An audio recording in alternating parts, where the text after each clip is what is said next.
นี่ก้อนหลอกนะโอ้ตอกครึ่งๆเลยใส่นี่เนาะใส่ลองอยู่ฮะโอ้ใส่ในบ่โอ้ใส่อยู่ในก้อนหลอกใส่อยู่ในพี่น้องเลย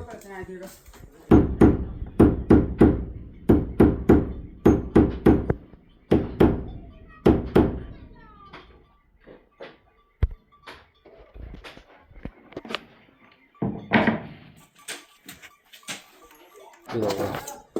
ตัดภาพมาทางพี่กันก็โอ้ขักอะไรบาทนี่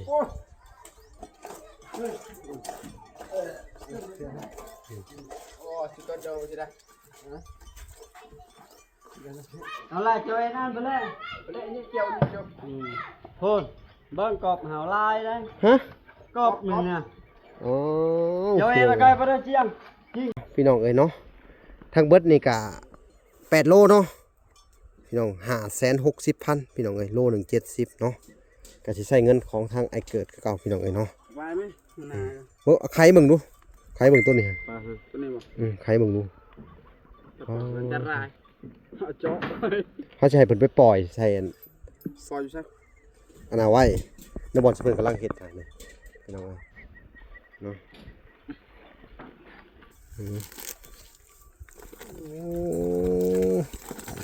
เกี่ยวมันตายน้ำกระมีบ่จักอันนี้ฮะบ่ครบมันสิตายเบิดแล้วบ่จักเดี๋ยวต้องไปปล่อย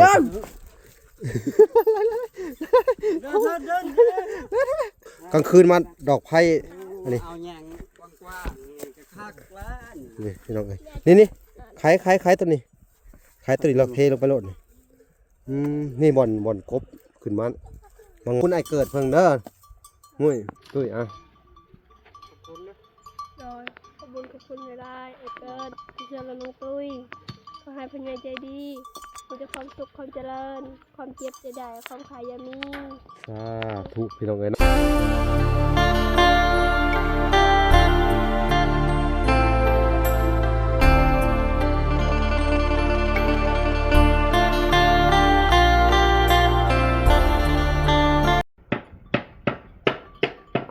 โอเคพี่น้องเอ้ยเนาะกราบสบายดีพ่อแม่พี่น้องเนาะเบิดสุขสู่คนเนาะกันยินดีเข้าสู่ช่อง YouTube บาลาสายบุญคุณนะทำคือเก่าสิ่งเคยพี่น้องเอ้ยเนาะทักทายสบายดี FC ทางฝั่งไทยและ FC ทางฝั่งลาวและ FC ทางต่างประเทศนำเด้อพี่น้องเอ้ยเนาะวันนี้ก็มาอัปเดตเฮือนซ่านเนาะทางน้องตุ้ยคือเก่าทางสร้างเพิ่นเก่ามาแปลงบันไดเป็นที่เรียบร้อยแล้วพี่น้องเอ้ยเนาะรู้สึกว่าเพิ่นสิเทเนาะเทเอาแก้ตัวนี้มันง่ายกว่าเนาะสบายดีสั่งโอ้แก้ตัวนี้เนาะสิเทเอาแบบสิเนาะมันก็โอเคอยู่ได้พี่น้องเอ้ยเขาพอดีเห็ดเป็น1 2 3 4 5 6 7 8 9พอดีเป็น9เนาะพี่น้องเอ้ย1 2 3 4 5 6 7โอเคงามเลยทีนี้ถ้าเทชันดินมันก็อันนี้มันก็สิแน่นเลยเนาะแน่นเลยโอ้ครับอันนี้เนาะพี่น้องเอ้ยเนาะเรื่องอันหลังคานี่ก็มีแต่ยาเอาเนาะขึ้นยาเอาพี่น้องเอ้ยพี่น้องโอเคบัดนี้งามพี่น้องเอ้ยบัดนี้ได้ตัวนี้พอดีงามดีเลยเนาะดูกันก่อนพี่น้อง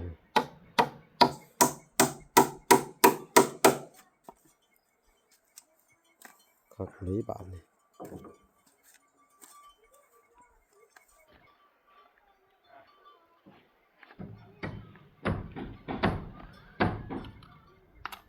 ว่าปวดหัวเขาก็ได้ว่าจะเป็นไข่ปวดหัวใกล้ชิแล้วเบิ้ลเล็ดเนาะแม่บ้านมันก็ได้เห็ดหลังคาแล้วก็หางลิ้นเด้อหางลิ้นนี่อันเดี๋ยวเขาจะบอกก็ได้จะหน่อยเนาะจะเข้าใจอยู่ดอกเนาะพี่น้องไงเปิดเข้าใจอยู่ดอกคนเนาะอาจารย์เจ้านะมีแต่เสียนอะไรบ้างเนาะเอาหินใส่กอยปูนเลยเนาะป้าสันเดี๋ยวซื้อบอกหางลิ้นพี่น้องไงบอกเขาซื้อถอมาสีเนี่ยดิถอนี่มันเป็นแบบนี้ลักษณะนี้จะสิบอกสั่งมันอีกก็ได้ หาล่องๆเลยเอากรีบตัวนี้นี่ไปม้วนตอกใส่นั่นเลย มันง่ายกว่าเขาเฮ็ดเลยม้วนเฮ็ดอันน่ะม้วน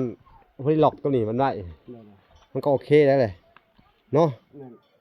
เคยเฮ็ดดอกเคยเฮ็ดอยู่สร้างว่าเน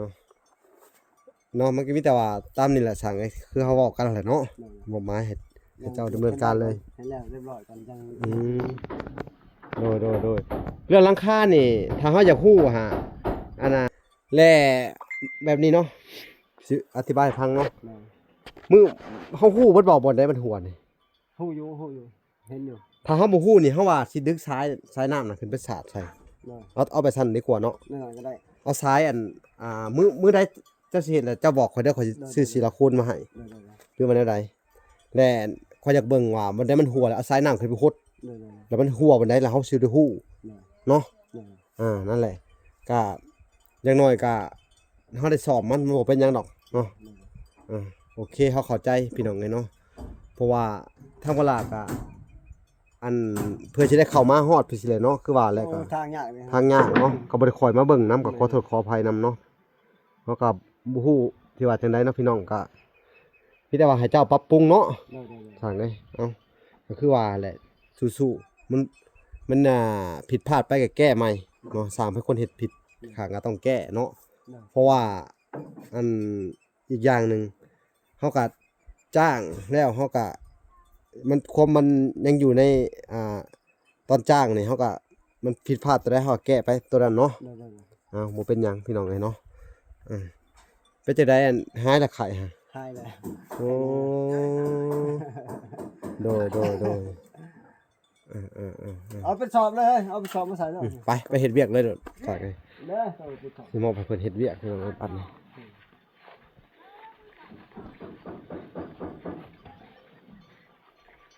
เพิ่นก็เฮ็ดคักอยู่แล้วบัดนี้เนาะนี่แม่บันไดพี่น้องเอ้ยแต่พอดีพี่น้องปูนสอบหนึ่งพอดีเนาะพอดีเลย ก็บ่ได้เท่นี้ เหลือเทขัดต่ำให้เด้อให้อีแต่อยู่ต่ำนี่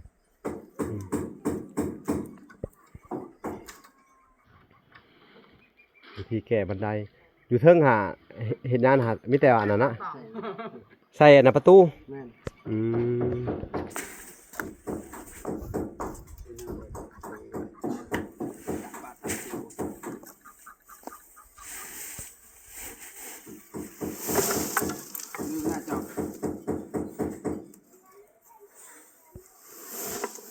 พี่น้องเอ้ยมันก็สิลงมือเฮ็ดละบาทนี่เนาะบันไดเลยแก้เพิ่นเนาะ พอกันเอาแหละ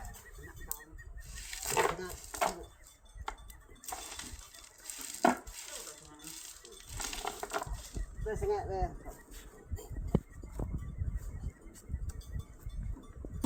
ลงมือแก้บันไดก่อนพี่น้องเพิ่นเนาะ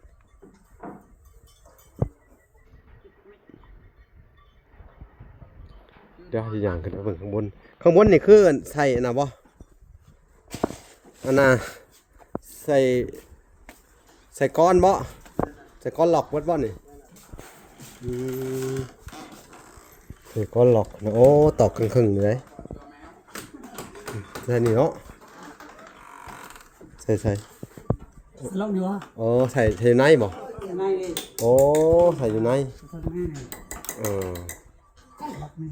ก้อนหลอกใส่อยู่ในพี่น้องเอ้ย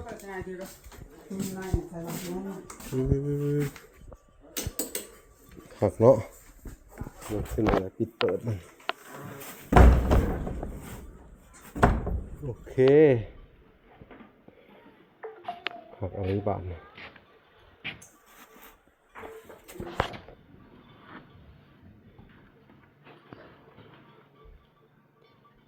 สามมันก็จะใส่ก้อนหลอก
เป็นเฮ็ดนี่แล้วเพิ่นก็จะขึ้นไปเฮ็ดอันน่ะพี่น้องเอ้ย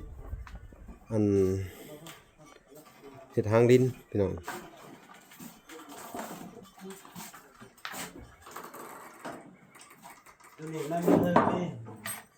หึ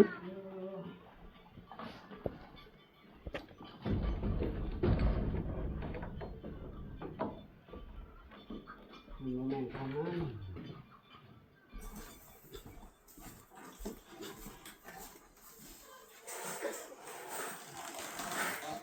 3ห้องพี่น้องเอ้ย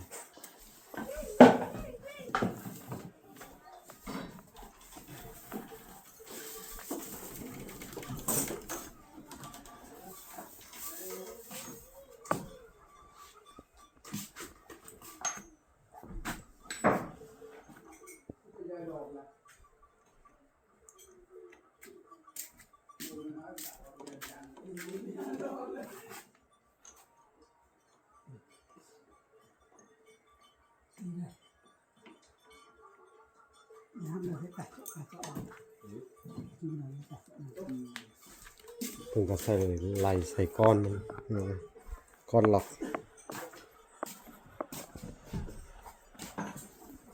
ห้องไว้โอ้นี่เนาะ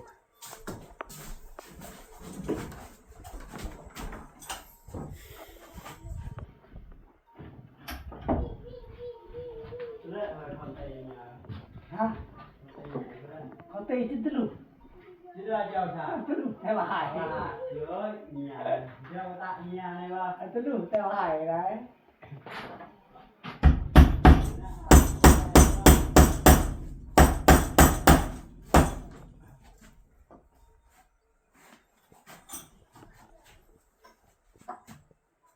จิตลุแต่ว่าหาย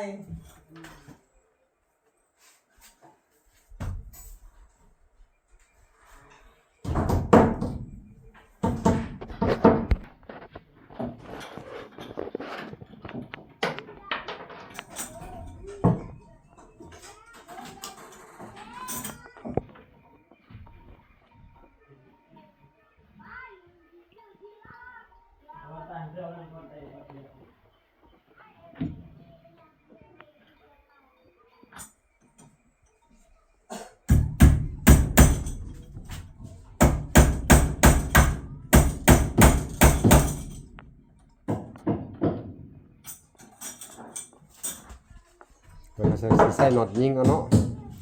ใส่น็อตหันเนาะอืม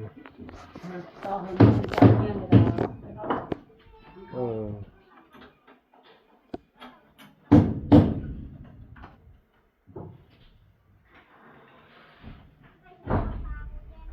ใกล้สิสมบูรณ์แล้วพี่น้องเอ้ยน้องตุ้ย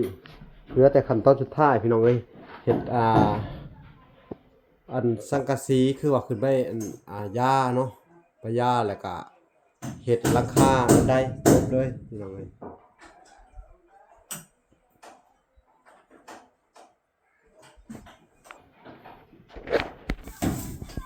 สร้างเพิ่นก็เฮ็ดแล้วแหละห้องนี่พี่น้องเอ้ยห้องกลางพี่น้องนี่ถือว่าโอเคอยู่แล้วนี่อันนี้ก็น่าจะเป็นเด็กน้อยผู้ชายเด็กน้อยผู้หญิงนอนเอากัน2คนพี่น้องเอ้ยห้องเอื้อยผู้หนึ่งห้องน้องมุ้ยน้องตุ้ยหรือว่าห้องน้องตุ้ยห้องผู้ใหญ่คนหนึ่งอันนี้ห้องเด็กน้อยผู้ชายห้องเด็กน้อยผู้หญิง2คนนั่นผู้ดีเลยพี่น้องเอ้ยคักอลิบาทนี่น้องๆเพิ่นโอ้มีเฮือนที่สมบูรณ์อยู่ให้บัดนี้ถือว่าสุดยอดเลย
พี่น้องเอ้ย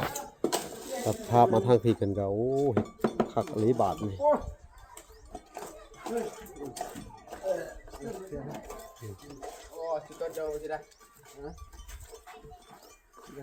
เอาละเจ้าไอ้นั่นไปเลยพูนเบิ้งกบหาวลายเลย ฮะ กบหนึ่งน่ะ อ๋อ เจ้าไอ้ละไกไปเลยเจียงจริงจริงเทเลย กบ หมดดังรูปแม่ท่าน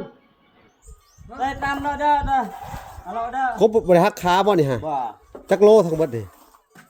ยังมาทันติดอาจจะลายรอเลยนี่นะ ฮะ อาจจะลายรอเลย ปอดพี่น้องเอ้ยคือมาหลายแต่สิเอามาขายนี่บ่นี่ฮะ มาขายแล้ว ผู้เฮ็ดอันนั้นกระชังกับท่านแล้วอยู่พี่น้องผู้กระชังบกสิเคาะสิครั้งกระใช้ละบาทนี่เบิ่งก่อนพี่น้องเอ้ย คอยกระลายมาแล้วเจ้าจัง มีแยงปลายไว้นะ โดยพี่น้องเอ้ยเนาะเพิ่นก็พากันแก้บันไดสิเสร็จแล้วเนาะพี่น้องเนาะแล้วก็ติดอันน่ะอันก่อนประตูพี่น้องเอ้ยเนาะข้างๆเพิ่นก็เมื่อเอานะโอ้เนาะพี่น้องเนาะเพิ่นก็เอากบมาขายให้กบที่สั่งไว้พี่น้องเอ้ยโอ้หลายโลเลยแหละนี่จักโลแหละนี่นะครับจักโล ยังมาทันเต็ดจังน้อยนี่แหละจังขี้เต็ด กบบริหักขาบ่นี่ ว่า บ่ได้มีตัวหักเนาะ ว่า โอ้ไปเยื่องคู่มือเลย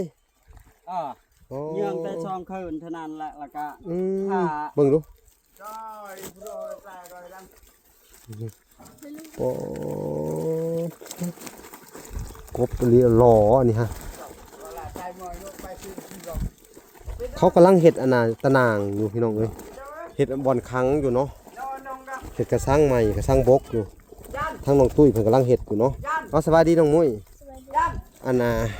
ถ้าเขาซื้อไว้ให้เพิ่นเฮ็ดกระสังไว้ก่อนเนาะอันน่ะพอสิซื้อกบใส่กระสังบกไปเบิ่งกระสั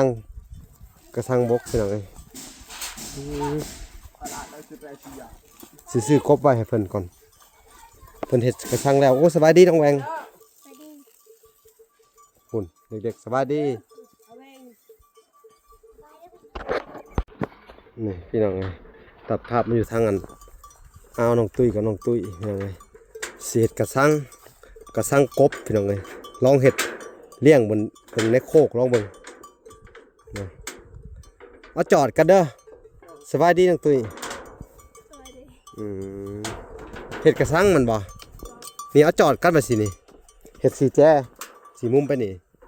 มานี่แล้วก็เอาอันนี้ลงไปใส่เด้อ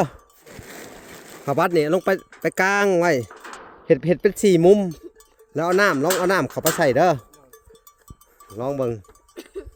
พี่น้องเอ้ยเดี๋ยวเห็ดล้อเบาหลาเด้อเดี๋ยวสิกลับไปเวียกก่อนพี่น้องสิไปมอบเงินให้ทางวัดก่อนเนาะพอดีเป็นนั่นแม่ถอนแก้วเพิ่นอุปถัมภ์คำสู้อันสร้างยอดซอผ้าอยู่ทางอันบ้านแก้งเกาะพี่น้องเอ้ยเนาะทางบลาก็สิได้เดินทางก่อนมื้อนี้ก็เลยก็11 โมงกว่าๆแหละพี่น้องเนาะแล้วก็สร้างเพิ่นก็สร้างเฮือนพี่น้องเอ้ยเพิ่นก็แก้เฮือนแก้ซ่านแล้วก็เพิ่นก็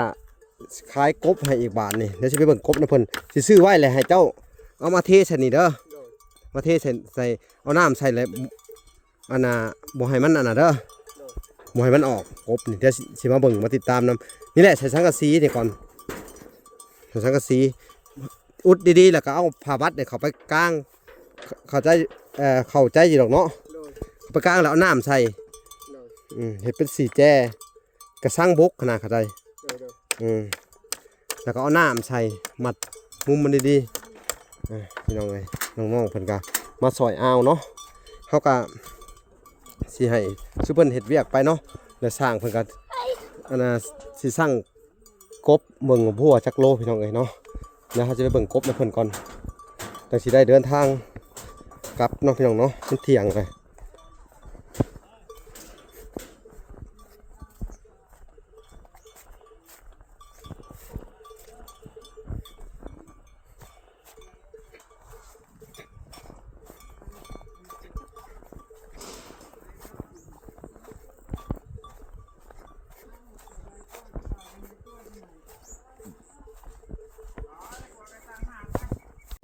พี่น้องเอ้ย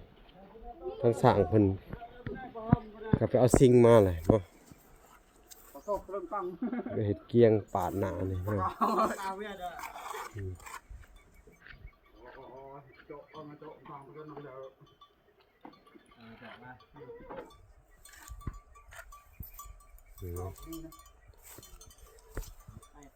มันก็มาขายกบให้อีกแล้วพี่น้องเอ้ย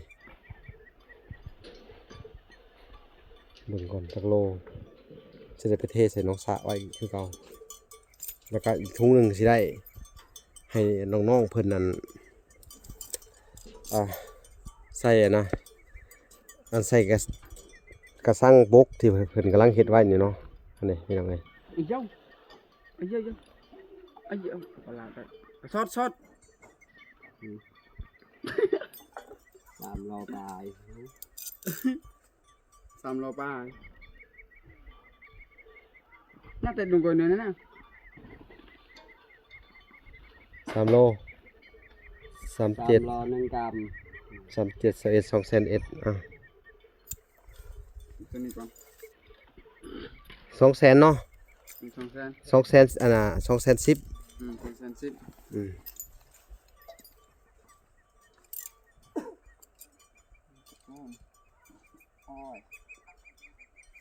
105 ล้อถึง ปอ5โลพี่น้องเอ้ย5 โล พี่น้องเอ้ยเนาะทั้งเบิดนี่ก็8โลเนาะพี่น้อง560,000พี่น้องเอ้ยโลหนึง70เนาะก็สิใช้เงินของทางไอเกิดคือเก่าพี่น้องเอ้ยเนาะ ไว้ไหมนา เบิ่งไข่เบิ่งดูไข่เบิ่งตัวนี้ ปลาตัวนี้บ่ ไข่เบิ่งดู มันจะรายเอาโจ๊ก เขาสิให้เพิ่นไปปล่อยใส่อัน ซอยอยู่ใช่ อันน่ะไว้ในบ่อนสิเพิ่นกำลังเฮ็ดให้นี่พี่น้องเอ้ยเนาะโอ้ เดี๋ยว มันตายน้ำก็มีบ่จักอันนี้ฮะ บ่ ครบมันสิตายเบิดแล้วบ่จักเด้อต้องไปปล่อย เดิน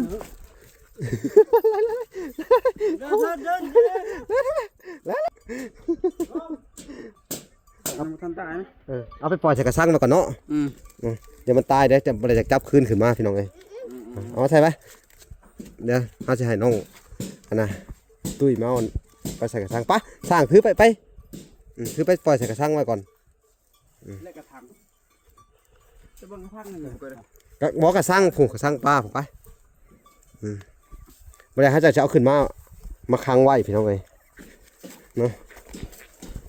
เดี๋ยวต้องมาอัดแบะอันจะได้เดี๋ยวเนี่ยไปเจาะ ให้เพิ่นเฮ็ดตัวนี้แล้วก่อน แบะเล็กกระถางไหลแล้ว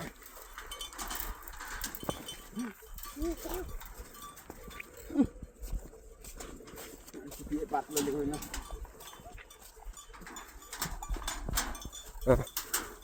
คอยสั่ง พี่น้องเอ้ย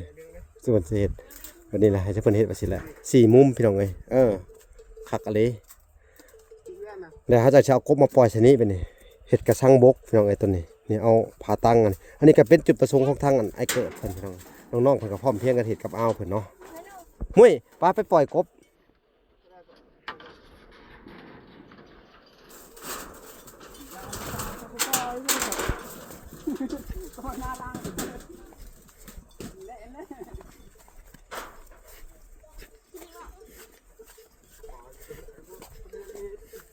เดี๋ยวปล่อยแล้วเขาก็จะเอาเงินให้เพิ่น500,000พี่น้อง